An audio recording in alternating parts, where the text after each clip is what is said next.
Bonjour et bienvenue dans Archi-Urbain, l'émission qui vous parle d'architecture et d'urbanisme à Bruxelles. Je suis au Comité économique et social européen en compagnie de André Mordant. André, on t'avait déjà vu dans une précédente émission qui était une émission sur la Maison Palette. Oui. Je t'avais dit, je reviendrai. Je ne suis jamais revenu dans cette émission parce que j'étais emmené par contre ton collègue. Mais te revoici aujourd'hui parce que on va commencer une conférence que l'on a initiée, toi et moi, sur quel bâti pour l'après-Copenhague. Alors, en 2 mots, est-ce que tu peux redire ce que c'est le Comité économique et social européen ? Alors, le Comité économique et social européen, ce sont 344 délégués des 27 pays, représentant à la fois les employeurs, les salariés et puis les environnementalistes, les agriculteurs, les professions libérales. C'est ça. 3 groupes qui ensemble constituent le comité et travaillent dans 6 sections différentes et produisent à peu près 200 avis par an à l'attention du Conseil, à l'attention de la Commission ou du Parlement européen. Alors, tu as voulu être présent aujourd'hui, tu avais un message certainement à faire passer, quel est-il ? Alors, principalement, c'est que dans l'architecture, comme pour le reste dans l'urbanisation, il y a un aspect qui doit trouver sa place et qui est l'aspect du point de vue du travailleur. En fait, la façon de concevoir la ville, de concevoir les bâtiments, permettra, et permet déjà, d'induire un certain nombre de comportements, et de comportements qui se préoccupent de l'environnement à plus d'un égard, mais aussi par rapport aux travailleurs, ça suppose de nouvelles filières de production, de placement et aussi des emplois, donc qu'on appelle aujourd'hui emplois verts notamment, mais pas seulement. Et donc c'est l'aspect social aussi qui est important dans la nouvelle façon de voir la ville. Merci André. Je t'en prie. Steven Beckers, tu as voulu également être présent dans cette conférence. Tu es architecte, tu travailles pour Art & Build et tu as fondé un outil, est-ce que je peux appeler ça un outil, je ne sais pas, tu vas m'expliquer, qui s'appelle Cradle to Cradle. Qu'est-ce que c'est exactement ? Alors, je n'ai pas fondé Cradle to Cradle, mais disons que je suis un de ceux qui tentent de le développer ici en Europe et certainement le premier en Belgique.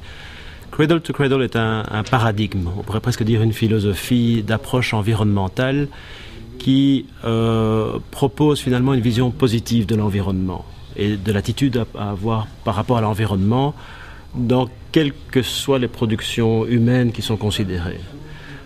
Les fondateurs de Cradle to Cradle sont Michael Braungart et Bill McDonough. Michael Braungart est un chimiste allemand qui à l'origine d'ailleurs était le promoteur de Greenpeace et du mouvement vert en Allemagne et qui, au bout d'un certain temps, s'est dit, au lieu de dire à tout le monde ce qu'il ne faut pas faire, il s'est dit, je veux leur dire ce qu'il faut faire, quelles sont les solutions. Bill McDonough s'est joint à lui. Bill McDonough est un architecte, designer américain. Et ensemble, ils ont défini cette notion de Cradle to Cradle qui a fait l'objet d'un livre qui a été un best-seller, en tout cas dans le monde anglo-saxon. Mais c'est quoi ? C'est une charte de ce qu'il faut faire pour construire durablement ou...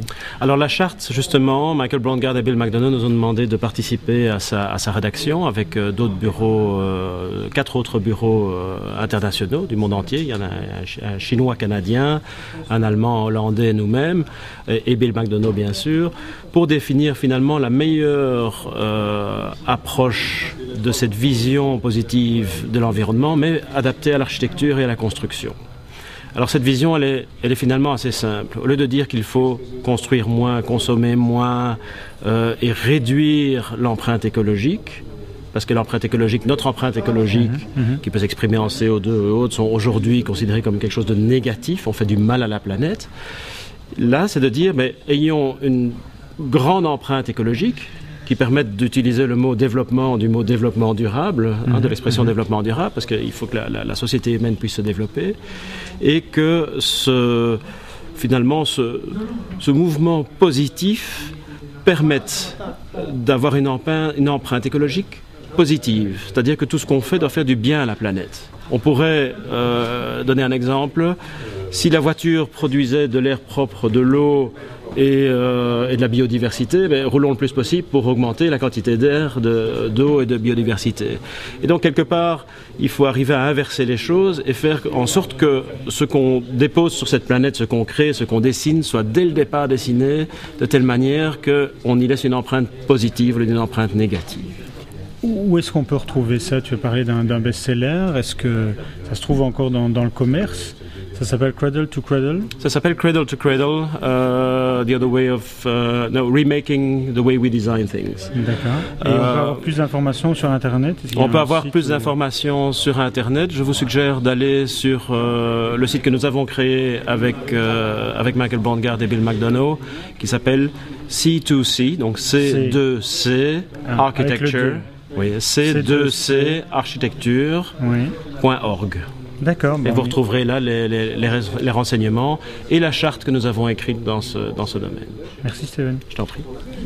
Je voudrais vous présenter un autre intervenant de cette conférence qui est Bernardo Hernandez Bataler. En ce qui te concerne, tu es actif dans quel domaine plus particulièrement?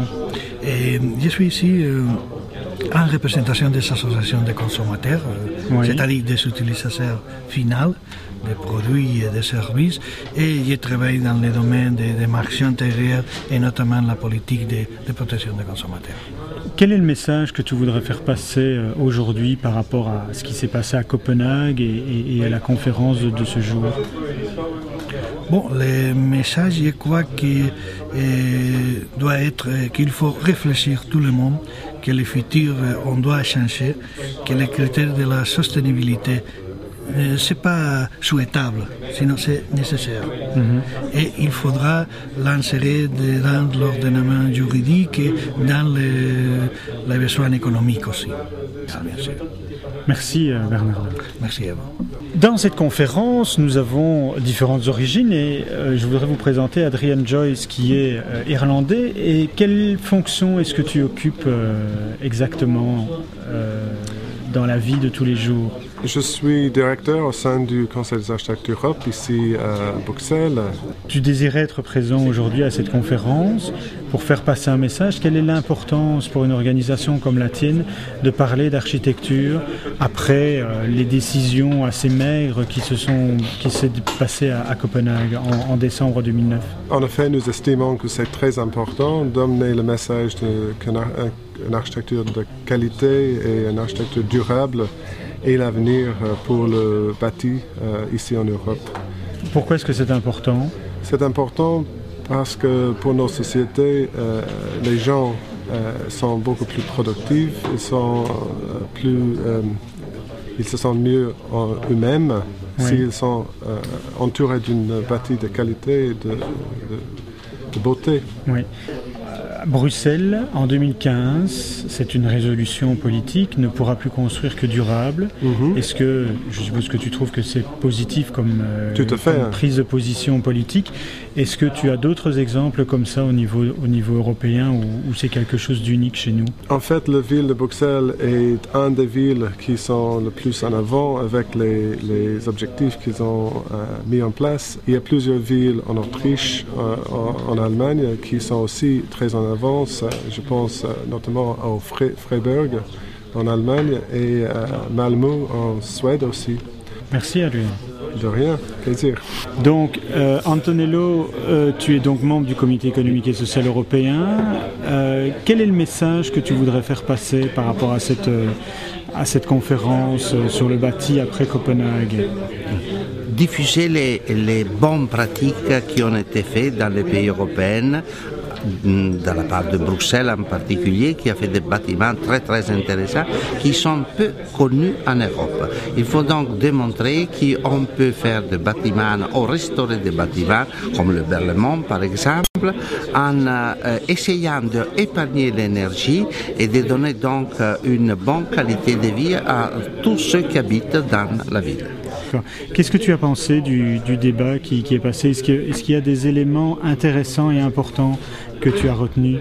Oui, intéressant, je ne connaissais pas quelques performances de Bruxelles et je disais à l'autorité politique de diffuser mieux les choses intéressantes qui ont été faites à Bruxelles parce qu'ils sont... Bruxelles a besoin de marketing. A besoin de marketing, c'est vrai. Parce que Bruxelles est une ville extrêmement agréable à vivre. Je dis que quand j'irai à la retraite, j'ai seulement 70 ans. C'est ça, dans 20 ou 30 ans. Dans 20, 30 ans, j'irai à la retraite. J'ai déjà dit à mon épouse que la moitié de l'année, je le passe ici à Bruxelles, à la maison. Parce que j'aime Bruxelles vraiment.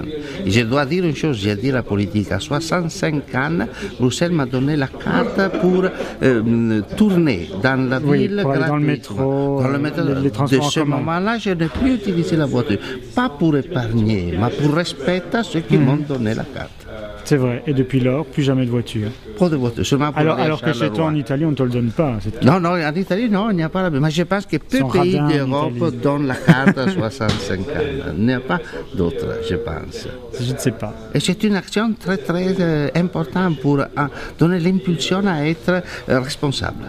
Merci Antonello. Merci à vous pour le convenu. Grazie. Merci.